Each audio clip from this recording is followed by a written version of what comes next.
Hey guys, this is actually take two.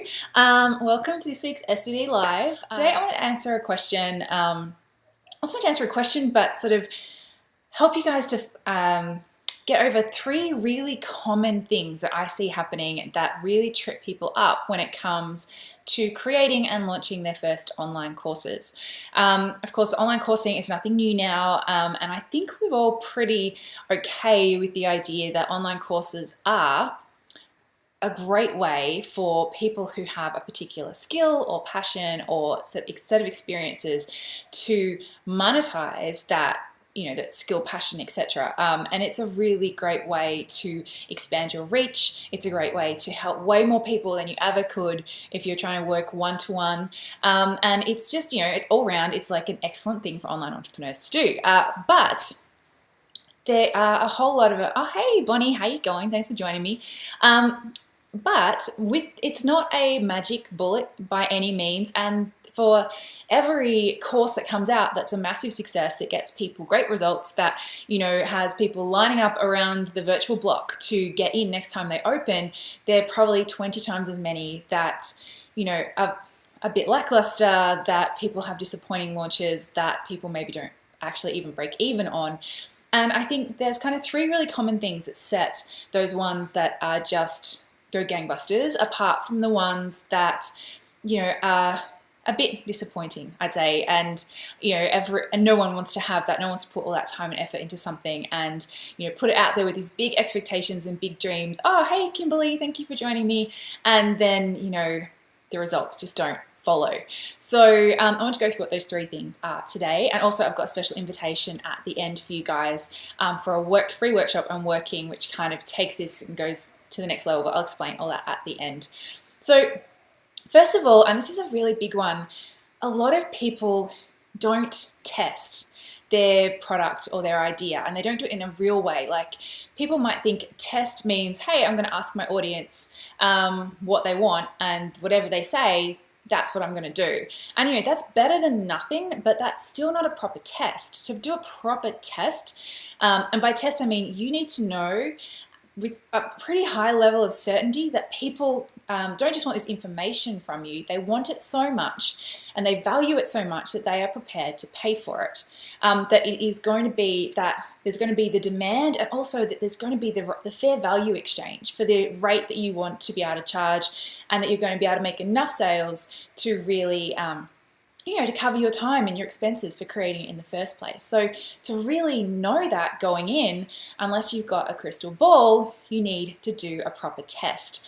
And there's two ways of doing it, and both of these require, for something to be a legitimate test, you need to get people to vote and say yes with their credit cards. You need people to actually pay, because it's all well and good to ask people and have them go, yeah, that sounds great, I would totally buy that. But when it actually comes to the crunch, will they? That's a different story. So when you're going to do an actual test of your course, there's two ways you can do that. One, and this is my preferred way, and you can kind of also combo these up depending on what's going to work best for you, what you feel most comfortable with. But I am a big believer in the sell it before you make it kind of philosophy, particularly for your first course. So there's, you have to be really careful with this. You have to plan it out properly. You don't end up biting off more than you can chew. But the best thing to do is when you've come up with your idea, you're really happy, you've already done a bit of research, and you're pretty set, you're like, yep, this is what I want to do, this feels right, I'm really excited about it. You got your name, you start to actually bullet out what's going to go into it, so you've got an outline. But then you need to pre-sell it. You need to actually find out if people are going to actually buy it. So there's a few different ways you can do this. I did this actually with my very first course, and I've done it with every single course since. And it really is coming down to having like a kind of like a timeline and plan to make sure you're going to be able to still create the course, and not just be creating a whole world of stress for yourself for the next couple of months, but also getting that validation. So usually what you're going to do is you're going to identify some of your best customers, and send them like a pre-sale or a beta test of it and say, hey, I'm doing this at a discounted rate. It's actually not going to be delivered for you won't be able to actually start it for another month, but if you want to come in now because you're a VIP, you'll get a discounted rate, and you can I'll take your feedback on board and we can help to create this awesome thing together, and you might get some extra bonuses or whatever. So you need to test. The other thing is a beta test, and that is where maybe you'll create just like a watered down version, like a couple of modules, and then you will again offer it to some of your best people and say, hey, I've started to create this thing. I'd love to know, one, do you want to actually have access to it? Again, discounted rate. And two, I'd love to know what your feedback is. So it works really well in two ways. Obviously, you're getting people to prove that yes, they would buy something, they would buy this thing. And two, you're getting that feedback to make sure that the product is actually amazing, because this actually isn't one of my tips, but it probably, if I was going to day 4 tips rather than 3, the number, you need to make sure your product is going above and beyond these days, because competition is massive. There are so many courses out there, but there are still new ones coming in and doing really well. But what they're doing is they're not just delivering the bare minimum. They're going, okay, how can I really blow this out of the water? What are some extra things I can do? That's another topic for another day, and I might do that in another live.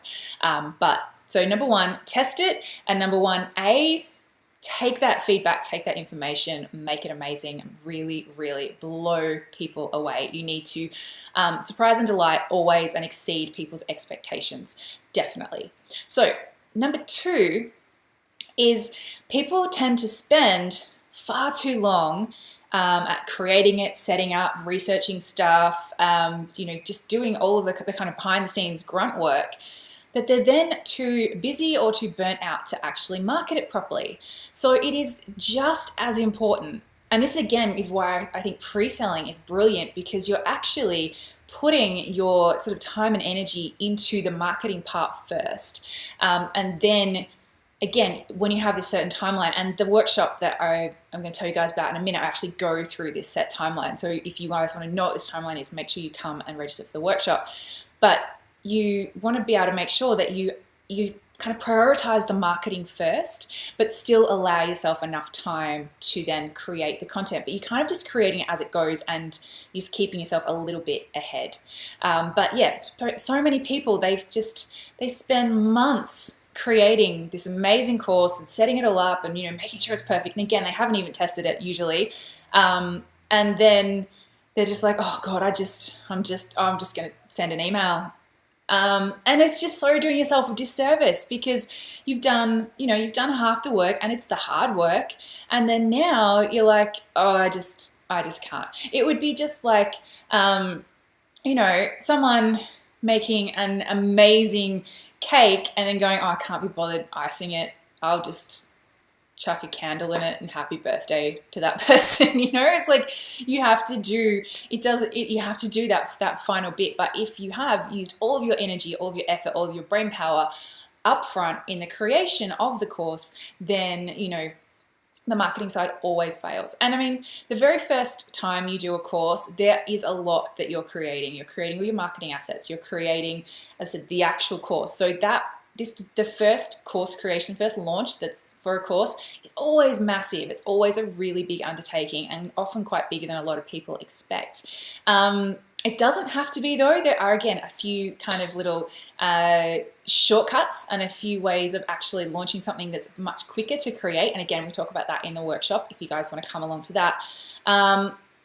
But yeah, it's normally like you have to have that mindset, go, this is going to be massive, but next time it won't be as massive, because next time the course is already ready to go. You might just want to tweak some things, and then you'll put all your attention into your marketing. So second and third launches, they're normally much better, but what happens is if people don't market it properly the first time, they get discouraged and they go, well, I'm not going to do that again. That was a waste of time. I'm a failure. I give up. And, and again, it's just that they prioritized the wrong thing and they gave up too soon. So the third thing that third big mistake I see people making when they're creating online courses is they wait too damn long to do it. There's this weird myth going around that if you want to create an online course and it to be a success, and I say that in air quotes because everyone's idea of success is actually something completely different. But if you're wanting to create a successful and profitable online course, you need to wait till you've got a really big audience. And that's not true at all. And actually, it's the beauty of online courses. Like if you're doing, blogging the old-fashioned way, the really, really way too hard way of trying to rely on sponsorship, and selling ad packages and whatnot to to get your money through the door, then yes, you do have to wait until you have a big audience, like a really big audience, as in tens, if not hundreds of thousands of followers. So that sucks. That takes a long time. That takes a lot of effort. So you're usually a couple of years down the track before you're even starting to make any decent money. And when I say decent, I'm meaning like a few $1,000s. Like I hate the sponsorship model, in case you hadn't noticed. But with online courses and having your own online products, the beauty of them is you only need one person to then sell to. Like you just need to be really clear on who your audience is, what they want, and then usually you can launch something quite successfully with the list that you have now.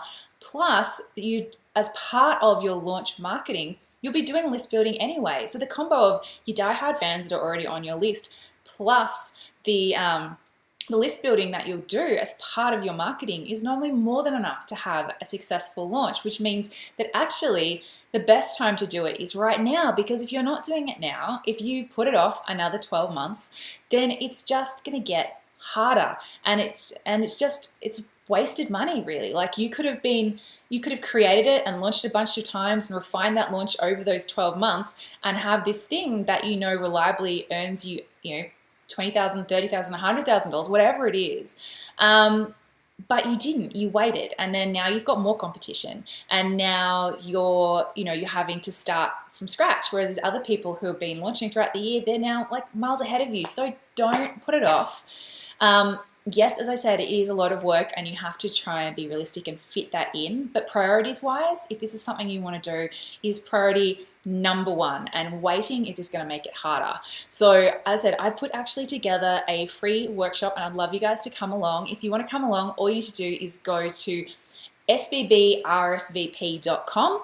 Pop your details in there. There's a couple of different times, but basically I'm going to be outlining that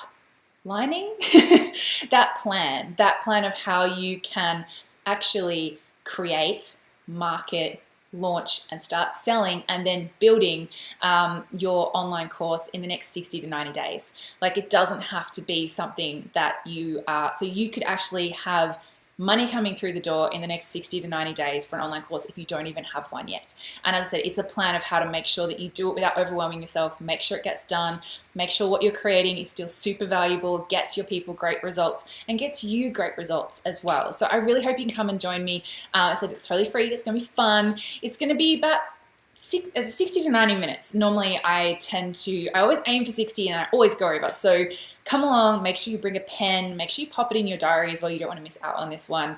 And I will see you guys in there. As I said, sbbrsvp.com. Come on over and I will see you in the workshop soon. Alrighty guys, have an awesome week. Bye.